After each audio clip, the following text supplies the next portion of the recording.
মানব দেহে প্রবেশ করিলে মানুষের স্নায়ু শক্তি আজকে মানব বন্ধনের মাধ্যমে তাদেরকে আমি এই মেসেজ দিতে আজকে যারা এই মাদকের ওদেরকে আমি বলতে চাই তাদেরকে আপনারা কিছুই করতে পারবেন না। আজকে আপনারা অনলাইনে মাত্র 5-7 জন বা 10 জন আকর্ষণ করে বলছি প্রশাসন যদি শক্ত হাতে পদক্ষেপ নেয় তারা কিছুই করতে পারে না। কিন্তু প্রশাসনের কেন উদাসীনতা জানি না, কিন্তু প্রশাসন যদি হস্তক্ষেপ না করে আমরা জনগণই আপনাদের পক্ষই আমরা তাদের উপর হস্তক্ষেপ করব, আমাদেরকে থামিয়ে রাখতে পারবেন না। আমি আরেকটা কথা বলতে চাই, যখন এই বলে আমি আমার সংক্ষিপ্ত বক্তব্য শেষ করছি। আল্লাহ হাফেজ।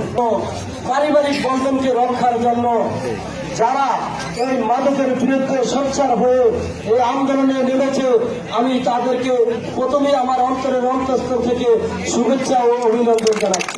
সুদ যেরকম আল্লাহ হারাম করেছে, সুদের বিরুদ্ধে আমরা আমাদের অভিযান অব্যাহত থাকবো।